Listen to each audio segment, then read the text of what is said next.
The sound of laughter echoed across the empty fields, but it wasn't the kind that brought joy. It was cruel, sharp, and mocking. Sarah, a young farm girl with hands calloused from work and a heart soft as morning dew, felt the rough bite of rope against her wrists as the bullies tied her to a wooden fence post. She struggled, tears stinging her eyes, but they only laughed louder. Her dress was torn from their pulling, and the dirt of the ground mixed with her sweat and fear. "Let's see how the little farm girl looks now," one of them sneered, stepping back to admire the cruelty they had painted on her. For years, Sarah had been the quiet one, gentle, hard-working, never raising her voice. But to them, she was an easy target.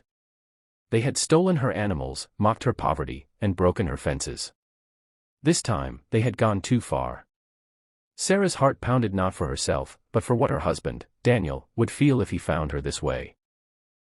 Daniel was a man of strength, not just in muscle but in soul. He had built their small farm with his own hands, dreaming of nothing but a peaceful life with Sarah. Yet beneath his calm exterior burned a fire that no one dared provoke, until now. The bullies left her there, laughing as they walked away, believing she was too weak to free herself. Hours passed, the sun dipped low, and the sky burned red with evening light. Sarah's cries had grown hoarse when finally, she saw Daniel riding back from the fields. His eyes widened in horror at the sight, his beloved wife bound like an animal, her face streaked with tears and dirt. Daniel leapt from his horse, cutting her free with trembling hands. "Who did this?" he whispered, but in his voice was a storm. Sarah, though still shaking, tried to steady him. "Please, don't lose yourself," she pleaded. But it was too late. A line had been crossed. The next day, Daniel rode into town. He asked questions, quietly, firmly. People told him what they knew. The names of the men spilled like poison, 3 brothers known for their cruelty, sons of a wealthy landowner who thought their money placed them above the law. Everyone feared them, everyone except Daniel. That night, Daniel returned home and kissed Sarah's forehead. "Stay inside," he told her softly. "Lock the doors. Tonight, I end this." The brothers had gathered at the tavern, drunk on arrogance and ale. When Daniel stepped through the door, the entire room grew tense. He wasn't a man who sought trouble, but his presence now was thunder before the storm.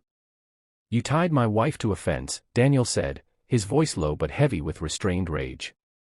"You humiliated the woman who is my heart, my life. For that, you will answer." They laughed at first, mocking him. One stepped forward, swinging a bottle in his hand. But Daniel was quicker. With one swift strike, he sent the men sprawling across the floor.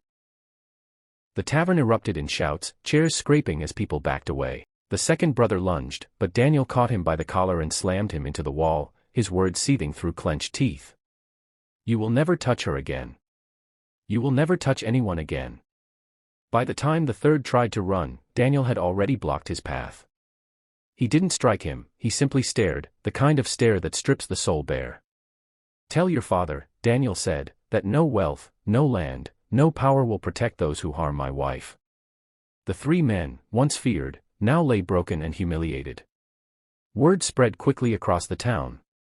The bullies who once tormented the weak had been brought low, not by wealth or law, but by a husband's unbreakable love and fury. When Daniel returned home, Sarah ran into his arms. She trembled, not from fear but from relief. "You didn't kill them," she whispered. "You gave them a chance to change." Daniel held her close, his voice soft once more. "Revenge isn't blood. Revenge is making sure they never forget what they did. And that they never do it again." The bullies never dared approach Sarah again. In fact, they disappeared into shame, their names now spoken with scorn rather than fear. And as for Daniel and Sarah, their farm grew strong, their love stronger still. Every time Sarah looked at her husband, she saw not just the men who saved her, but the men who taught the world that true strength lies in protecting love, not destroying it. The story spread, becoming more than just a tale of revenge. It became a lesson that no cruelty, no bully, no wealth or arrogance could stand against the fire of a heart that protects what it loves. And so, in the quiet of their farmhouse, as the fields whispered in the wind, Sarah knew she was safe. Not because Daniel was strong, but because Daniel's love burned brighter than any hellfire.